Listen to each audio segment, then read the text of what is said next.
ये क्या है कि आप क्या कर रहे हो कि मराठी बोलना होगा? आप किसकी रोटी खा रहे हो? वहां टाटा है, बिरला है, रिलायंस है, कोई महाराष्ट्र में यूनिट नहीं है। सब टैक्स पेयर जो है, टाटा यदि बिहार झारखंड नहीं होता, उस वक्त बिहार नहीं होता, टाटा ने तो पहली फैक्ट्री वहीं बनाई।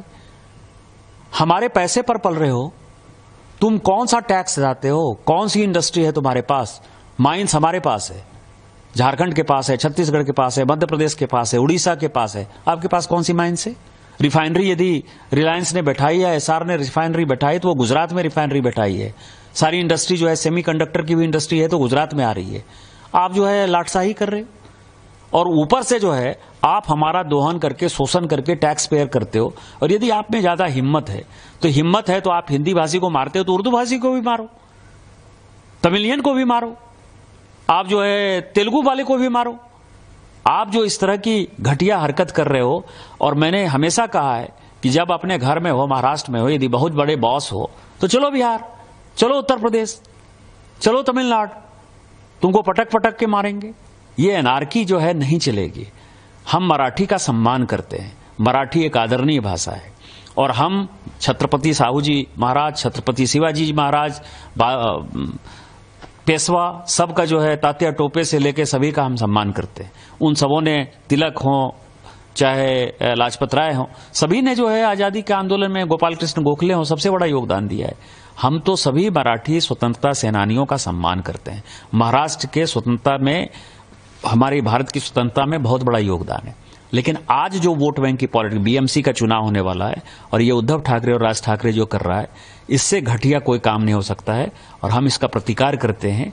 और यदि उनमें हिम्मत है, जो मैंने आपको कहा है, यदि उनमें हिम्मत है तो बगल में जो है माहिम इलाके में चले जाएं और माहिम की दरगाह के सामने जो है किसी हिंदी भाषी और उर्दू भाषी को पीट कर दिखा दें, तो मैं मानूंगा कि वो सचमुच जो है बाला साहब ठाकरे जी के जो है वारिस हैं और बाला साहब ठाकरे जी के सिद्धांतों पर चल रहे हैं। मी पुन्हा एकदा सांगतो की मराठी माणसाचं ऐतिहासिक योगदान या महाराष्ट्रामध्ये प्रचंड मोठं आहे आणि आपल्याला कल्पना आहे की ज्यावेळी परकीय आक्रमकांनी या भारताची संस्कृती संपवण्याचा प्रयत्न केला होता, त्यावेळेस ती जिवंत ठेवण्याचं काम हे छत्रपती शिवरायांनी केलं, छत्रपती संभाजी महाराजांनी केलं आणि त्यानंतर मराठ्यांनी संपूर्ण भारतामध्ये त्या ठिकाणी आपली संस्कृती जिवंत ठेवण्याकरता परकीय आक्रमकांच्या विरुद्ध लढाई केली।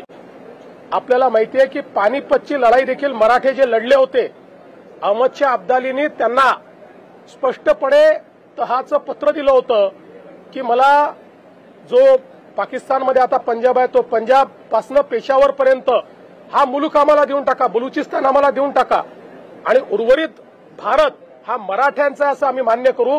पण मराठ्यांनी ते मान्य केलं नाही। मराठे तोही मुलूक अखंड भारत वाचवण्याकरता त्या ठिकाणी पानिपतच्या लढाईला गेले होते। त्यामुळे हा मराठ्यांचा इतिहास आहे आणि आजही देशाच्या जीडीपी मध्ये सर्वात जास्त कॉन्ट्रीब्युशन देणारा आमचा महाराष्ट्र आहे। त्यामुळे मला असं वाटतं की महाराष्ट्र आणि मराठी माणसाचं कॉन्ट्रीब्युशन या देशाच्या इतिहासामध्ये आणि या देशाच्या वर्तमानामध्ये कोणीच नाकारू शकत नाही आणि जर कोणी नाकारत असेल तर ते अत्यंत चुकीचं आहे।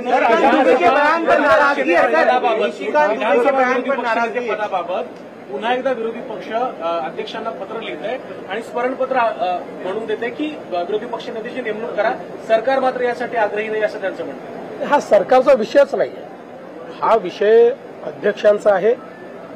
ते अध्यक्षांना पत्र लिहितील, अध्यक्ष जे नियमात आहे ते करतील। त्यामुळे यात सरकार येतं कुठे? सरकारचा काही संबंध नाही याच्याशी।